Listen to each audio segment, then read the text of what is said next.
So hello friends, so this is Mrityunjay, chemistry faculty in resonance. और definitely JEE main में बहुत ही कम time बचा है। मुश्किल से 30 से 45 दिन बचे हैं और तुम बहुत ज़्यादा कंफ्यूज हो गए। बहुत सारे बच्चे ऑलरेडी प्रिपेयर्ड होंगे, बहुत सारे बच्चे अंडर कॉन्फिडेंट होंगे। और अभी तो सबसे बड़ा सवाल यही है कि भैया कोई टेस्ट सीरीज ज्वाइन कर ले या ऑफलाइन पेपर दे, ऑनलाइन पेपर दे। काफ़ी सारा मार्केट में रूमर्स होगा। हर यूट्यूबर बोल रहा होगा मेरा टेस्ट सीरीज ले लो, हर टीचर बोल रहा होगा मेरा टेस्ट सीरीज लो, हर कोचिंग वाले बोल रहे हैं मेरा टेस्ट सीरीज लो। और तुम बहुत ज़्यादा कंफ्यूज हो कि भैया कौन सा टेस्ट सीरीज लूँ। तो देखो, मान लेते हैं कि एक चुन्नू है, मान लो ये तुम हो, और एक मुन्नू है, मान लो तुम्हारा कोई दोस्त है, ठीक है।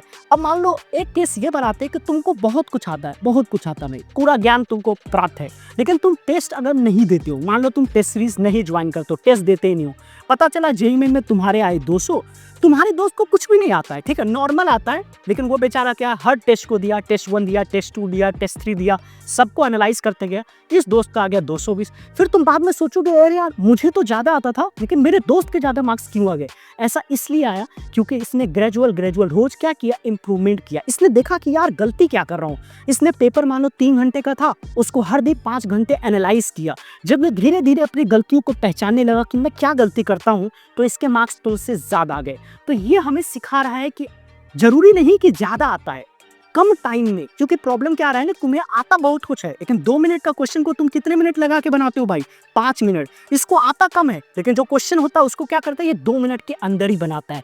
तो टेस्ट सीरीज हमें ये सिखाता है कि किसी भी क्वेश्चन को, किसी भी अननोन क्वेश्चन को टाइम लिमिट में कैसे बनाते हैं, सबसे पहले इंपॉर्टेंट। दूसरी बात भैया, आप टेस्ट सीरीज जो है वो ऑफलाइन ले या ऑनलाइन ले, बहुत बड़ा सवाल है भाई।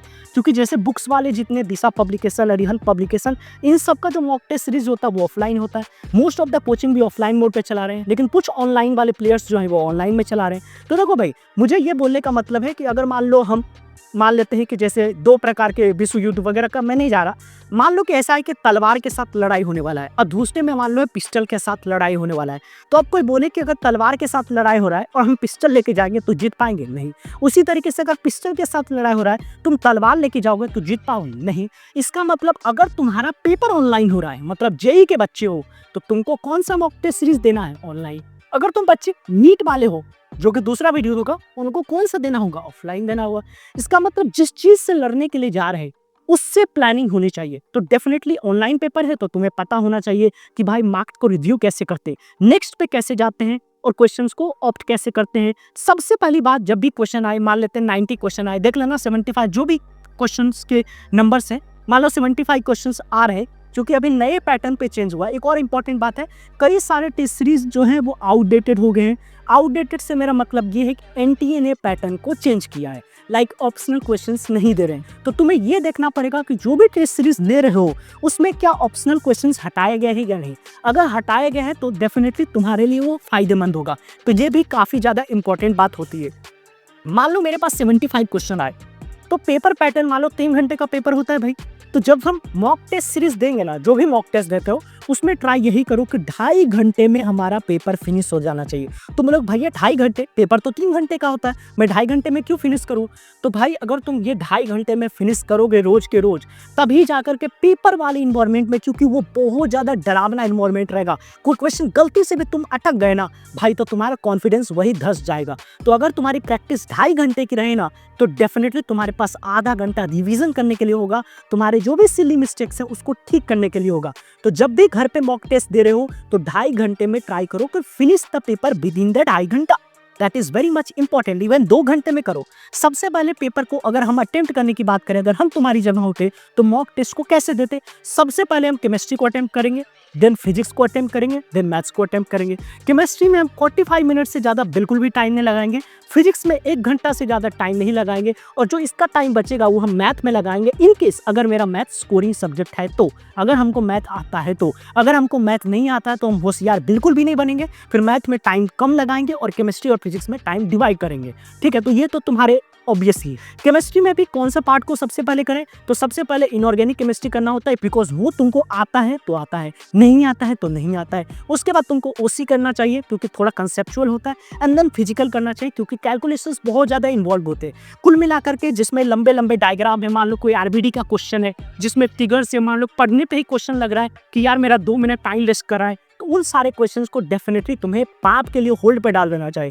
क्वेश्चंस में बहुत ज़्यादा फिगर्स है, तो ट्राई करो पेपर जो भी तुम्हें रफ मिलता है उस पर लिखो भाई। कई सारे लोग क्या है ना कि माइंड में ही सोचते हैं सब कुछ कर ले, नहीं भाई, तुम्हें फिगर्स को लिखना चाहिए जिससे कि कैलकुलेशंस जो हो वो तुम्हारी डेफिनेटली स्मार्ट तरीके से हो। तो ये बहुत ज़्यादा जरूरी है। छोटी छोटी चीज़ें हैं, लेकिन यही छोटी छोटी चीज़ों से अगर हम सीखते हैं तो तुम्हारा जो भी ओवरऑल स्कोर है ना वो डेफिनेटली बहुत अच्छा आएगा। तो ये सब चीज़ों का ध्यान रखो। कुछ पॉइंट्स मैंने और लिख रखे हैं। हाँ, दूसरी बात, कई बार पेपर में क्या आता है ना, जैसे इनकरेक्ट आता है या फिर करेक्ट आता है, तो ध्यान से देखो भाई कि क्वेश्चन में करेक्ट पूछ रहा है या इनकरेक्ट पूछ रहा है, which of the following statement are true पूछ रहा है या फॉल्स आ रहा है। छोटी छोटी गलतियां हम लोग एकदम नजरअंदाज कर देते हैं। अगर एडवांस का जब पेपर मॉक टेस्ट सीरीज कभी दो तो ये देखो भाई कि व्हिच ऑफ द फॉलोइंग, मतलब मल्टीपल चॉइस क्वेश्चन है, सिंगल चॉइस क्वेश्चन है, ये सब चीज़ों का ध्यान रखो। नए कुछ पॉइंट्स मैंने लिख रखे हैं। सबसे ज़्यादा इंपॉर्टेंट है कि कोई भी 3 घंटे का पेपर तुम दे करके आ रहे हो तो उसकी एनालिसिस में कम से कम 4 घंटे का तुम्हारा डीप एनालिसिस होना चाहिए। ये 4 घंटे बहुत ज़्यादा जरूरी है। और जो तुमने कुछ नया सीखा है कोई भी टेस्ट सीरीज से, उसको जो तुम्हारा फॉर्मूला सीट है या नया कॉपी है उसमें लिखो, और नेक्स्ट पेपर में अटेम्प्ट करने से पहले कि देखो कि यार कौन सी गलती करे। अगर तुम सिर्फ मिस्टेक को भी, जितने मिस्टेक्स करोगे ना उसको अगर तुम सॉर्ट आउट कर दोगे तो डेफिनेटली तुम्हारा स्कोर बहुत ज़्यादा आ जाएगा। तो मैंने अभी तक ये नहीं बताया कि टेस्ट सीरीज कौन सा लेना है, तो सबसे रिलायबल तुम्हारा जो भी कोचिंग में तुम XYZ किसी भी कोचिंग में हो उस कोचिंग के टेस्ट सीरीज ले लो, क्योंकि तुमने उसका ऑलरेडी पैसा दे रखा है। तो कोचिंग के टेस्ट सीरीज ले सकते हो, और एक कोई ऑल इंडिया लेवल पे तुम टेस्ट सीरीज ले सकते हो जिसमें तुम्हें ऑल इंडिया लेवल पे रैंकिंग पता चल रही है, जिससे कि तुम्हें समझ में आ जाए कि तुम अभी कहाँ पे स्टैंड कर रहे हो। कितनी फ्रीक्वेंसी होनी चाहिए? मेरे अनुसार वीक में 2 दे ही देना चाहिए अगर तुम्हारी तैयारी हो चुकी है। अगर तुम्हारी तैयारी थोड़ी कम है तो वीक में एटलीस्ट 1-2, लेकिन वीक में 1-2, बिकॉज अब बहुत ही कम टाइम बचा है। तुम इस बात को समझो कि टेस्ट सीरीज का बहुत ज्यादा इंपॉर्टेंस है। तुम्हें कितना आता है इससे मैटर नहीं है, जो एग्जामिनर क्वेश्चन पूछ रहा है क्या वो तुम्हें आता है, यही डिफाइन करेगा कि तुम्हारी सिलेक्शन होगी या नहीं होगी। तो देखो ये सारे पॉइंट्स मैंने ऑलरेडी लिख रखे हैं, तो मैं समराइज कर रहा हूँ। बहुत सारा मार्केट में हौच पौच करने की जरूरत नहीं है। जो भी तुमने पढ़ लिया है उस पर तुम्हें कॉन्फिडेंट रहना है।